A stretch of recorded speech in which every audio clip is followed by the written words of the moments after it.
So hi guys, ఎలా ఉన్నారు మీరంతా? ఐ హోప్ మీ అందరూ బాగానే ఉండాలని కోరుకుంటున్నానండి. సో ఫస్ట్ మనం కోవిడ్ విషయానికి వెళ్తే కోవిడ్లో ఫ్రోజరీ కేసులు భారీగా పెరుగుతున్నాయండి. ఎందుకంటే కోవిడ్ సిటిజన్షిప్, కువైట్ దేశం యొక్క పౌరసత్వం కోసం చాలామంది ప్రయత్నిస్తున్నారు. వీళ్ళు రకరకాల తప్పులు చేస్తున్నారు అనమాట. సో సిటిజన్షిప్ వల్ల ఆయిల్ కంపెనీస్లో అత్యంత safe and secure high income ఉండే జాబ్ ఆయిల్ కంపెనీస్లో అనమాట. కేఓసి లాంటి కంపెనీలు ఆయిల్ కంపెనీ జాబ్స్ కోసం కానీ లోన్స్, సబ్సిడీ లోన్స్, ఇప్పుడు 50,000 దినాలు తీసుకుంటే 25,000 దినాలు 30 దినాలు సబ్సిడీ ఉంటుంది, మిగిలినది మళ్ళీ తిరిగి కట్టాలి అంతే. అంటే సగం లాభం. సబ్సిడీ లోన్స్ కానీ, quality of medicine, quality of treatment, medical treatment కోసం కానీ, పెన్షన్స్ అంటే చాలా భారీగా ఉంటాయి పెన్షన్లు కోవిడ్ వాళ్ళకి. సో ఇళ్లలో పనిచేసే వాళ్ళు తెలుస్తుంది. తర్వాత హౌస్ ఫ్రీగా ఇచ్చే హౌసెస్ కానీ, నెక్స్ట్ చిన్నపిల్లలకి చదువుల విషయంలో కానీ కొన్ని కేటగిరీ వాళ్ళకి చదువులు ఫ్రీ, పైగా భర్త వదిలేసిన మహిళలకు వాళ్ళ జీవితాంతం పోషణ గవర్నమెంట్ చూసుకుంటుంది ఫ్రీ అనమాట. సో ఇలాంటి అత్యంత భారీ ఫెసిలిటీస్ కోసం చాలామంది విదేశీ కువైట్ కాకుండా విదేశాలకు సంబంధించిన ఎవరైతే ఉన్నారో వాళ్ళు ఈ దేశం యొక్క సిటిజన్షిప్ కోసం భారీగా ప్రయత్నం చేస్తున్నారు. గల్ఫ్ దేశాల వాళ్ళ ఇండు కూడా, వేరే గల్ఫ్ దేశాల వాళ్ళు కూడా కువైట్ సిటిజన్షిప్ కోసం ప్రయత్నాలు చేస్తున్నారు ఫేక్ డాక్యుమెంట్స్తో. అంటే పలానా చోట పలానా అమ్మాయిని పెళ్లి చేసుకున్నాము, మేము కువైట్ ఇస్తామని చెప్పి రకరకాల. చివరికి కువైట్ గవర్నమెంట్ DNA టెస్టులు చేసి కూడా కనిపెడుతుందండి వీళ్ళు కువైతీస్ కాదని చెప్పి. కువైతీ అలాంటి వాళ్ళు సిటిజన్షిప్ ఇవ్వట్లేదు అనమాట. సో ఇలాంటి అంటే ఇన్ని లాభాలు ఉంటాయి, మరి అందరూ కోరుకుంటారు కదండి. నెక్స్ట్ 7 మిలియన్ దినార్లు డబ్బులు వసూలయ్యాయండి కువైత్ గవర్నమెంట్కి. కారణం ఏంటంటే ఆర్థిక ఇబ్బందుల్లో ఉన్న వాళ్ళకి సహాయం చేయడం కోసం. మరి ఎవరు కోరుకోరు సిటిజన్షిప్ కోసం? 70 లక్షల దినార్లు అండి. సో ఈ ఆర్థికమైన ఇబ్బందుల్లో ఉన్న వాళ్ళకి సహాయం చేయడం కంట కువైతీస్తో పాటు విదేశాల్లో ఉంటారు కదండి, ఈ గాజా, సిరియా లాంటి వాళ్ళు కూడా ఈ డబ్బులతో సహాయం చేస్తారు వాళ్ళకి. అంటే డొనేషన్స్ వచ్చాయన్నమాట కువైత్ గవర్నమెంట్కి. So next Eid all Fitr సెలవుల్లో, కువైట్లో ఈద్ ఆల్ ఫితర్ సెలవుల్లో 47 హెల్త్ క్లినిక్స్ వర్కింగ్లో ఉంటాయి. అంటే హాస్పిటల్స్ ఏమి సెలవు ఉండవు, కొంత స్టాఫ్ సెలవులో ఉంటారు, కొందరు వర్క్ చేస్తూ ఉంటారు. ఓకే, చదువు విషయానికి వెళ్తే 12 మంది యామాని వాళ్ళు అరెస్ట్ చేశారు. వీళ్ళు చిన్నపిల్లల చేత, మహిళల చేత భిక్షాటన చేస్తున్నారు అనమాట. నెక్స్ట్ ఉక్రెయిన్ పైన యుద్ధం ఆపేయడానికి సౌదీలో ఒక స్పెషల్ మీటింగ్ ఏర్పాటు చేయనున్నారండి. సో రష్యా, ఇజ్రాయెల్, గాజా మొత్తం అందరూ ఈ యొక్క మీటింగ్లో పాల్గొని ఇది యుద్ధాలు ఆపేయాలని చెప్పి ఒక నిర్ణయం తీసుకుంటారు. నెక్స్ట్ విమానంలో ప్రయాణిస్తున్న కొందరికి సౌదీ ఎయిర్లైన్స్లో విమానంలో ప్రయాణిస్తున్న ప్రయాణికులకి 12,000 రియాల వరకు ఫైన్ వేశారు. కారణం ఏంటంటే విమాన ప్రయాణం సమయంలో క్రూ మెంబర్స్ ఇచ్చే ఆదేశాలను వీళ్ళు పాటించట్లేదు. లైక్ సీట్ బెల్ట్ పెట్టుకోవడం కానీ, సో స్మోక్ చేయడం కానీ రకరకాలు ఉంటాయి కదండి. సో ఇలాగా క్రూ మెంబర్ ఇచ్చే ఆదేశాలను వారు పాటించకపోవడంలో ఈ ఫైన్లు వేశారు. ఫస్ట్ టైం ఇలాంటి ఫైన్లు. నెక్స్ట్ ఈద్ సెలవులు, సౌదీలో ఈద్ సెలవులు 30 స్టార్ట్ అయిపోతాయి. ఓకే, 29 4 వర్కింగ్ డే, 30 ఈద్ సెలవులు స్టార్ట్ అయిపోతాయి. Is a government rule.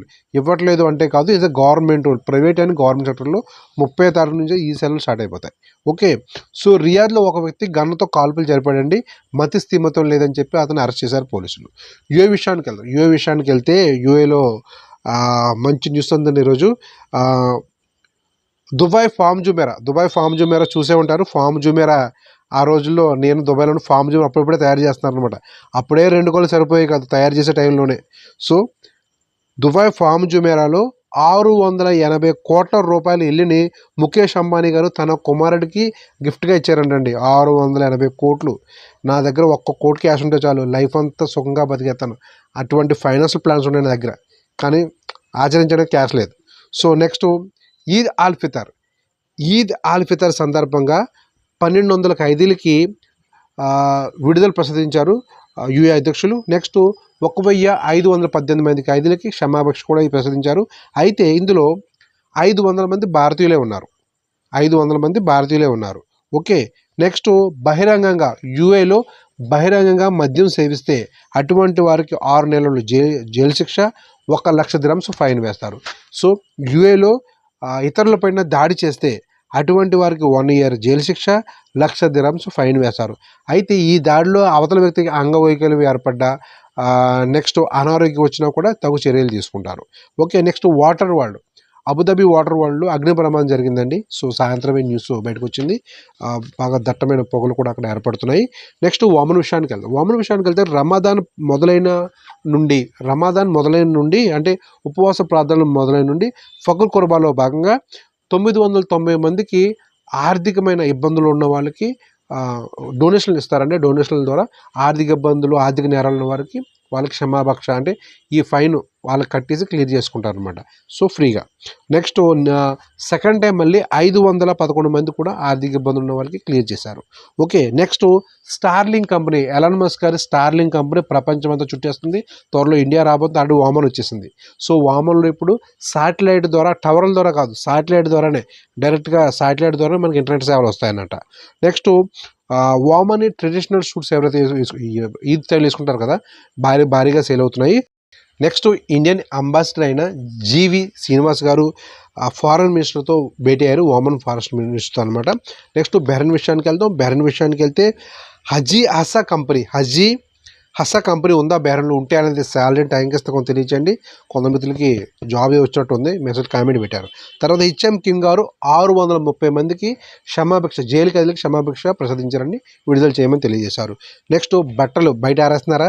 So బయట ఆరైతే చర్యలు తీసుకునే అవకాశం ఉందండి. ఈరోజు న్యూస్లో వచ్చింది, బెహ్రెన్ న్యూస్లో. బట్టలు బయట ఆరేకండి. సో మరి అంటే గోడ లోన ఆరుతుంది కానీ మరి పైకి కనపడేలాగా ఆరేయండి. తర్వాత మీరు బయట తిరిగేటప్పుడు కానీ యూజ్ చేసిన సిగరెట్లు, తాగిన సిగరెట్ కానీ, తాగేసిన డ్రింక్ బాటిల్ కానీ, సో ఇలాంటి కచ్చడా ఏదైతే ఉందో దీన్ని గార్బేజ్లో వేయకుండా ఎక్కడ పడితే అక్కడ వేస్తే ఫైన్ వేస్తారు. 100 బీడీస్ నుండి 300 బీడీస్ ఫైన్ వేస్తారు. ఓకే. నెక్స్ట్ మనం ఖతర్ విషయానికి వెళ్తే ఒక మిత్రుడు కామెంట్ పెట్టారండి, హౌస్ మేట్స్కి వీసా అప్లై చేస్తే ఎన్ని రోజులు వస్తుందని చెప్పి. బ్రో, హౌస్ మేట్స్కి వీసా అప్లై చేస్తే కరెక్ట్ పర్సన్ అయితే కనుక 3 నుండి వారం రోజులు వచ్చేది బ్రో, కరెక్ట్ పర్సన్ అయితే. ఓకే. తర్వాత సో బాయ్స్ ఎంత ఏజ్ వరకు ఖత్తర్ వెళ్ళొచ్చు అని చెప్పి. సో బాయ్స్కి అయితే 22 సంవత్సరాల ఏజ్. కానీ నేను గల్ఫ్ దేశాలలో కువైట్ ఉన్నప్పుడు మీసం కూడా రాని 17 సంవత్సరాల కుర్రోళ్ళు కూడా చూశాను. ఓకే. యాజ్ ఏ రూల్ ప్రకారం అయితే 20 సంవత్సరాల వయసు ఉండాలి. తర్వాత 690 గ్రౌండ్స్, మసీద్ గ్రౌండ్స్ సో ఈద్ అల్ ఫితర్ ప్రార్థనల కోసం సిద్ధం చేశారు మనకి ఖత్తర్లో. నెక్స్ట్ సిరియా గాజా చాలా ఇబ్బందులు ఉంది కదండి. సిరియా గాజా వాళ్ళ కోసం ఖత్తర్ వాళ్ళు డొనేషన్ డ్రైవ్ ఏర్పాటు చేశారు. ఈ డ్రైవ్లో 22 కోట్ల రియాళ్ళు వసూలైందంటండి. చాలామంది మిలియన్ రియాళ్ళు డొనేషన్ ఇచ్చారంట. ఒక ఖతారీ వ్యక్తి 30 మిలియన్ రియాళ్ళు అంటే 3 కోట్ల రియాలు ఒక అతను ఇచ్చేసాడు. 3 కోట్ల రియాలు ఒక అతను డొనేషన్కి ఇచ్చాడంటండి. చూడండి ఎంత ధనికులు ఉన్నారు ఖత్తర్లో. సో తర్వాత ఇంతంటి ఖత్తర్ సంగతి. తర్వాత చైనా వాళ్ళు ఏదైనా చేస్తారండి. నిజమే, చైనా వాళ్ళు ఏదైనా చేస్తారు. పందిళ్ళు ఎవరు మనిషికి అమర్చారంటండి, అది సక్సెస్గా పనిచేస్తుందంట చైనా వాళ్ళు. అది సంగతి. మన నెక్స్ట్ వీడియోలో మళ్ళీ కలుద్దాం. అందరికీ బాబాయ్.